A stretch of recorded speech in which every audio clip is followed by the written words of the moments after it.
सो है गाइस, कैसे हैं आप सब। आई होप आप सब ठीक होंगे, अच्छे से होंगे। तो जैसा कि आप लोगों को पता है कि सुकॉस्ट कश्मीर की तरफ से जो फर्स्ट राउंड ऑफ काउंसलिंग है उसका शेड्यूल रिलीज़ हो चुका है। उस पर हमने वीडियो ऑलरेडी अपलोड किया है, वो आपको डिस्क्रिप्शन में मिलेगा। डिटेल्ड वीडियो है, वो प्लीज़ पहले देखना। फिर हम यहाँ पर कुछ इंपॉर्टेंट पॉइंट्स के बारे में डिस्कस करेंगे इस वीडियो में। तो काउंसलिंग शेड्यूल पे ऑलरेडी हमने वीडियो अपलोड किया है, वो पहले देखना। यहाँ पर अब कुछ इंपॉर्टेंट पॉइंट्स हैं जिनके बारे में हम डिस्कस करेंगे। सबसे पहले, अगर आपको सीट अलॉट होती हैं, अगर आपको सीट मिलती हैं काउंसलिंग में, तो आपको वहीं पर काउंसलिंग फ़ी पे करना पड़ेगा, जो कि 1,000 रुपये हैं। ये नॉन रिफंडेबल हैं, ये आपको वापस नहीं मिलेगा। ये 1,000, अगर आपको सीट अलॉट होती हैं तभी आपको एक काउंसलिंग फ़ी 1,000 पे करना पड़ेगा। इम्पॉर्टेंट पॉइंट है, काउंसलिंग फ़ी 1,000 हैं, लेकिन तभी आपको ये देना है जब आपको सीट अलॉट होती हैं। ये आपको वहीं पर पे करना है, सुकॉस्ट कश्मीर में ही, सुकॉस्ट कश्मीर शालीमार कैंपस में ही जो आपका काउंसलिंग हॉल होगा, वहीं पर आपको सुकॉस्ट ब्रांच जेके बैंक मिलेगा, वहीं पर आपको एक काउंसलिंग फ़ी सबमिट करना पड़ेगा। ओके। सो अगर आपको सीट अलॉट होती हैं, ये इम्पोर्टेंट पॉइंट है।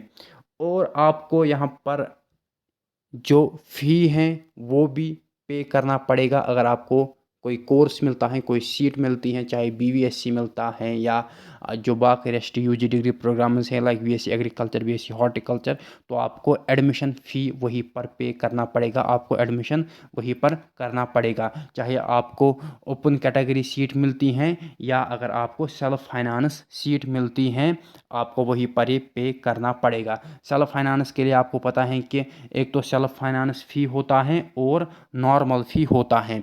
अगर आपको सेल्फ फाइनेंस्ड सीट मिलती है उसमें आपको पता है कि ज़्यादा फ़ी होता है। वहाँ पर एक तो नॉर्मल फ़ी होता है। नॉर्मल फ़ी मतलब जो यहाँ पर अगर आपको ओपन कैटेगरी सीट मिलती है उसमें ओनली नॉर्मल फ़ी, नॉर्मल एडमिशन फ़ी पे करना पड़ता है। लेकिन जो सेल्फ फाइनेंस होता है इसमें एक तो नॉर्मल फ़ी और सेल्फ फाइनेंस फ़ी पे करना पड़ता है। नॉर्मल फ़ी और यहाँ पर आप देख सकते हो, जो आप अगर आपको नॉर्मल सीट मिलती है तो वहाँ पर सिर्फ नॉर्मल फ़ी आपको पे करना पड़ेगा। वाइलेज अगर आपको सेल्फ फाइनेंस्ड सीट मिलती है तो आपको सेल्फ फाइनेंस फ़ी और नॉर्मल फ़ी दोनों पे करने पड़ते हैं। अगर आपको सीट अलॉट होती हैं, कोई कोर्स मिलता है, एक तो आपको 1,000 काउंसलिंग फ़ी पे करना पड़ेगा।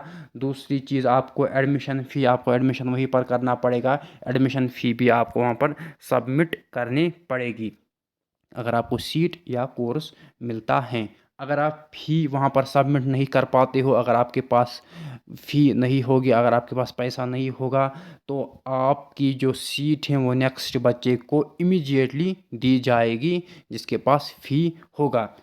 अगर आपको एडमिशन करना है और आपको पता है कि मुझे सीट मिलने वाली है, मुझे सीट मिलेगी, मेरे अच्छे पॉइंट्स हैं, तो आपको फ़ी साथ लेकर जाना है एंड डॉक्यूमेंट साथ लेकर जानी है, क्योंकि आपको काउंसलिंग फ़ी भी वहीं पर भरनी है, आपको एडमिशन भी वहीं पर करना है, आपको एडमिशन फ़ी वहीं पर पे करनी पड़ेगी। अगर आप फ़ी नहीं भरते हो, एडमिशन नहीं करते हो, तो आपकी सीट नेक्स्ट बच्चे को दी जाएगी।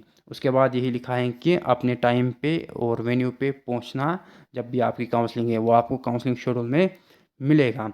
ओके। सो मेरिट के बेसिस पे काउंसलिंग होगी, ये कुछ खास नहीं है।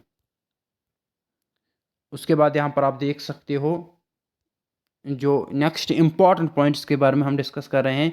नेक्स्ट जो इम्पॉर्टेंट पॉइंट है, अगर किसी बच्चे ने डॉक्यूमेंट वेरिफिकेशन नहीं की है, जो आपकी पहले डॉक्यूमेंट वेरिफिकेशन हुई थी 24, 26 एंड 27 ऑफ सितंबर को, तो आप यहाँ पर डॉक्यूमेंट वेरिफिकेशन भी कर सकते हो। डॉक्यूमेंट वेरिफिकेशन फॉर्म आपको इसी नोट्स में मिलेगा। इस नोट्स की लिंक आपको डिस्क्रिप्शन में मिलेगी। अगर आपने पहले डॉक्यूमेंट वेरिफिकेशन नहीं की है तो आप आज भी कर सकते हो, मतलब जब आपकी काउंसलिंग है आप उस दिन भी कर सकते हो, लेकिन आपको 9:30 बजे सुबह पहुँचना पड़ेगा। डॉक्यूमेंट वेरिफिकेशन फॉर्म आपको इसी नोट्स में मिलेगा।